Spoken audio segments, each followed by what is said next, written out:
नमस्कार मंडळी, श्री स्वामी समर्थ. अशक्य ही शक्य करतील स्वामी. दर महिन्याला येणारी विशिष्ट तिथी ही कोणत्या ना कोणत्या देवी देवतेला समर्पित असते. जसं की अमावस्या, पौर्णिमा, एकादशी, संकष्टी किंवा एखादा येणारा सणवार हा एखाद्या विशिष्ट देवी देवतेला समर्पित असतो. आणि या दिवशी जर आपण काही उपाय सेवा जर केल्या तर त्या देवी देवतेंचे आशीर्वाद आपल्याला प्राप्त होतात आणि आपल्यावरील सर्व संकट, विघ्न, अडचणी दूर होण्यास मदत होते. आणि म्हणूनच 25 जून 2026 रोजी येत आहे निर्जला एकादशी. आणि एकादशी ही भगवान श्री हरिविष्णू यांना समर्पित आहे आणि गुरुवारी येत असल्यामुळे याचं आणखीनच महत्त्व वाढलेलं आहे. म्हणूनच आपल्या मुलांच्या विवाहातील अडचणी दूर करण्यासाठी, आपल्या मुलांना मनासारखा जोडीदार मिळावा आणि त्यांचा सुखाचा संसार व्हावा, लक्ष्मी नारायणासारखा आपल्या मुलांचा जोडा जमावा, यासाठीच आपण आज एक अगदी साधा सोपा परंतु अत्यंत प्रभावी उपाय पाहणार आहे. आणि असंख्य लोकांनी हा उपाय केलेला आहे आणि त्यांना अनुभव देखील आलेला आहे. आणि म्हणूनच हा उपाय मी तुमच्या सर्वांसोबत शेअर करणार आहे. उपाय आहे सुपारीचा. एका सुपारीचा उपाय आपल्या मुलांच्या विवाहातील अडथळे दूर करण्यासाठी आपल्याला करायचा आहे. आता उपाय कशा प्रकारे करायचा आहे, कोणती सेवा करायची आहे, याविषयीची अगदी थोडक्यात पण महत्त्वाची माहिती या व्हिडिओमध्ये मी पुढे तुम्हाला सांगणारच आहे. पण त्यापूर्वी चॅनलवर जर नवीन असाल तर चॅनलला सबस्क्राईब करा, जेणेकरून आपले असेच येणारे नवनवीन माहितीमय आणि भक्तिमय व्हिडिओ तुमच्यापर्यंत पोहोचत राहतील. तसेच अशाच प्रकारचे अनेक माहितीमय आणि भक्तिमय व्हिडिओ आपल्या चॅनलवर अपलोड झालेले आहेत, तर चॅनलला नक्की भेट द्या. तसेच व्हिडिओ पाहताना व्हिडिओला लाईक करायला आणि कमेंटमध्ये श्री स्वामी समर्थ आणि हा व्हिडिओ तुम्ही कोणत्या ठिकाणाहून पाहत आहात हे लिहायला अजिबात विसरू नका. मुलं विवाह योग्य झाली की आई वडिलांना काळजी लागते ती आपल्या मुलांच्या लग्नाची. परंतु काळजी करू नका, आपण आज जो उपाय पाहतोय तो उपाय केल्यानं तुमच्या मुलांच्या विवाहातील अडचणी नक्की दूर होणार आहेत. तर हा उपाय आपल्याला करायचा आहे निर्जला एकादशीच्या दिवशी सकाळी. सकाळी जरी शक्य झालं नाही तरी 12 वाजण्याच्या अगोदर कधीही हा उपाय तुम्ही करू शकता. उपाय करण्यासाठी आपल्याला काही वस्तू लागणार आहेत, त्या मी व्हिडिओमध्ये पुढे सांगणारच आहे. परंतु एकादशी तिथी ही भगवान श्री हरिविष्णू यांना समर्पित आहे आणि वार येत आहे गुरुवार. त्यामुळे या दिवशी आंघोळीच्या पाण्यामध्ये मुलांच्या चिमूटभर हळद, थोडंसं खडे मीठ आणि काळे तीळ टाकायचं आहे. यामुळं मुलांच्या शरीरावरची नकारात्मकता दूर होणार आहे. त्याचबरोबर त्यांचा गुरुग्रह आणि शुक्रग्रह बळकट मजबूत होणार आहे आणि मन शांत आणि एकाग्र होणार आहे. तसेच जर पंचगव्य जर घरामध्ये असेल आणि ते आंघोळीच्या पाण्यामध्ये टाकलं तर अतिशय उत्तम. नसेल तर मग तुम्ही हळद, चिमूटभर काळे तीळ आणि खडे मीठ टाकायचं आहे. त्याचबरोबर एका भांड्यामध्ये थोडंसं पाणी घ्यायचं आहे, त्यामध्ये देखील थोडीशी हळद टाकायची आहे आणि हे पाणी संपूर्ण घरामध्ये शिंपडायचं आहे. थोडं खडे मीठ देखील या पाण्यात टाकायचं आहे. यामुळे देखील घरामध्ये जी निगेटिव्हिटी, नकारात्मकता आहे तर ती दूर होण्यास मदत होणार आहे. तसेच मुख्य प्रवेशद्वाराच्या उंबरठ्यावरती हळदीनं लेपन करायचं आहे. हळदीमध्ये गोमूत्र थोडंसं मिक्स करायचं आहे आणि त्यानं तुम्हाला हे लेपन करायचं आहे. त्यानंतर दरवाजावरती हळदीनं स्वस्तिक काढायचं आहे. आंब्यांच्या पानाचं तोरण दरवाजाला लावायचं आहे. आंब्याचं पानाचं तोरण हे अत्यंत शुभ प्रतीक मानलं जातं आणि या प्रत्येक पानावरती तुम्हाला हळदी कुंकवानं स्वस्तिक काढायचं आहे आणि थोड्याशा अक्षता या प्रत्येक पानावरती तुम्हाला चिकटावायच्या आहेत. 7 किंवा 11 किंवा 21 पानाचं हे तोरण असावं. त्यानंतर देवघरासमोर येऊन बसायचं आहे. आता उपाय करताना आई वडिलांनी केला, मुलामुलींनी केला किंवा भाऊ बहिणीने केला तरी देखील चालेल. कारण मुलं जर शिक्षणानिमित्त, नोकरीनिमित्त जर घरापासून दूर असतील आणि मुलांना जर हा उपाय करणं शक्य होत नसेल तर मग कुणीही करू शकता. फक्त उपाय करताना मुलांचं नाव घ्यायला विसरायचं नाही. आता उपाय करण्यासाठी लागणार आहे सर्वप्रथम तर पूजेची सुपारी. सुपारी ही गणपती बाप्पांचं विघ्नहर्त्याचं स्वरूप आहे आणि विघ्नहर्ता म्हणजेच कोणतंही संकट दूर करणारा. आणि म्हणूनच आपल्याला मुलांच्या विवाहातील अडथळे दूर करण्यासाठी आपल्याला सुपारीचा उपाय करायचा आहे. आता नुसती सुपारी घेऊन चालणार नाही तर त्यासोबतच आपल्याला विड्याची पानं देखील लागणार आहे. आता घेत असताना तुम्हाला कशा वस्तू घ्यायच्या आहेत?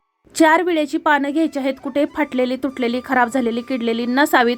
जरा मोठ्या आकाराची विड्याची पानं घ्यायची आहेत, ताजी असावीत. त्यानंतर एक लाल रंगाचा धागा घ्यायचा आहे किंवा पिवळ्या रंगाचा घेतला तरी देखील चालेल. हळदीनं तुम्ही किंवा कुंकवानं लाल करून घेतला तरी चालेल. त्याचबरोबर अखंड अक्षता घ्यायच्या आहेत. 21 अक्षता अशा तुम्हाला 2 पानाचे जे विडे घेतले आहेत तर त्यावरती ठेवायचे आहेत. 2 अखंड लवंगा, त्याचे जो पुढचा भाग आहे तर तो कुंकवानं तुम्हाला लाल करून घ्यायचा आहे आणि 2 हिरव्या वेलच्या. तर उपाय सुरू करण्यापूर्वी सर्वप्रथम तर देवघरासमोर तुम्हाला दिवा प्रज्वलित करायचा आहे। या दिवशी तुम्हाला व्रत करायचं आहे आणि जर मुलं मुली जर हे व्रत करू शकत नसतील तर आई वडिलांनी मुलांसाठी हे व्रत करायचं आहे, उपवास करायचा आहे। दिवसभर ओम नमो भगवते वासुदेवाय नमः आणि श्री स्वामी समर्थ या मंत्राचा तुम्हाला जप करायचा आहे, नामस्मरण करायचं आहे, आपल्या कुलदेवतेचं नामस्मरण करायचं आहे आणि देवघरासमोर अखंड दिवा प्रज्वलित करायचा आहे। हे जे व्रत आहे तर ते निर्जला व्रत आहे आणि त्यामुळे या दिवशी पाणी न पिता तुम्हाला हे व्रत करायचं आहे। हे व्रत अत्यंत प्रभावी व्रत मानलं जातं आणि म्हणूनच आपल्या मुलांच्या विवाहातील अडथळे दूर होऊन लक्ष्मी नारायणासारखा जोडा जमावा म्हणूनच आपण या दिवशी हा उपाय करत आहोत। सर्वप्रथम दिवा प्रज्वलित करायचा आहे, दिव्याखाली आसन करायचं आहे, एका प्लेटमध्ये अखंड अक्षदा ठेवायच्या आहेत, हळदी कुंकवानं लाल पिवळ्या करून या अक्षदा ठेवा किंवा गहू ठेवू शकता, फुलांच्या पाकळ्या ठेवल्या तरी देखील चालेल। या दिव्यामध्ये देशी गाईचं तूप घालायचं आहे, थोडीशी पिवळी मोहरी, थोडीशी हळद टाकायची आहे, त्याचबरोबर भीमसेनी कापराच्या 2 वड्या टाकायच्या आहेत आणि असा हा दिवा तुम्हाला या ठिकाणी देवघरासमोर प्रज्वलित करायचा आहे। त्यानंतर ह्या ज्या वस्तू घेतलेल्या आहेत तर त्या एका ताटामध्ये ठेवायच्या आहेत। जो आपण पानाचे विडे घेतलेले आहेत त्या पानावर तुम्हाला हळदीनं किंवा कुंकवानं स्वस्तिक काढायचं आहे, अगदी छोट्या आकारात काढायचं आहे। त्याखाली तुमचं जे गोत्र आहे तर ते गोत्र लिहायचं आहे आणि मुलांच्या विवाहासंबंधी जी काही अडचण आहे म्हणजेच प्रेम विवाह करायचा असेल किंवा कुंडली दोष असेल किंवा इतर काही कारणानं तुमच्या मुलांच्या विवाहामध्ये जर अडचण येत असतील तर ते तुम्हाला इथं या पानावरती लिहायचं आहे। आता मध्यंतरी मला कोणीतरी हा प्रश्न केला होता की पानावरती लिहिता येत नाही। तुम्ही लिहित असताना मनापासून ज्या काही भावना मनामध्ये आहेत तर त्या भावना तिथं उमटवायच्या आहेत।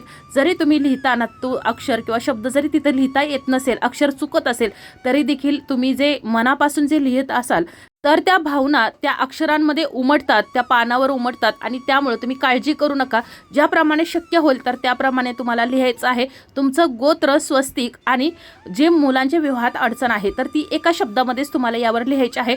जी सुपारी घेतलेली आहे तर ती सुपारी तुम्हाला एका तामणामध्ये ठेवायची आहे देवघरासमोर। या सुपारीला अभिषेक करायचा आहे। सुपारी हे विघ्नहर्त्याचं स्वरूप आहे आणि त्यामुळे तुम्हाला याची पूजा करायची आहे, याला अभिषेक करायचा आहे। अभिषेक केलेलं पाणी पुन्हा एकदा घरामध्ये शिंपडायचं आहे, मुलामुलींनी हे पाणी घ्यायचं आहे। त्यानंतर एका प्लेटमध्ये अखंड अक्षदा घ्यायच्या आहेत, कुठेही तुटलेली अक्षदा नसावी आणि त्यावरती हे जे 4 पानाचे विडे आहेत म्हणजे 2-2 पानाचे विडे आपण तयार केलेले आहेत तर ते ठेवायचे आहेत आणि त्यावरती ही सुपारी ठेवायची आहे। त्यानंतर आपण जो धागा घेतलेला आहे तर तो ठेवायचा आहे। ज्या अक्षदा घेतल्या त्या हिरव्या वेलची, लवंग, ज्या काही वस्तू घेतलेल्या आहेत तर त्या सर्व काही वस्तू या पानाच्या विड्यावरती तुम्हाला ठेवायच्या आहेत।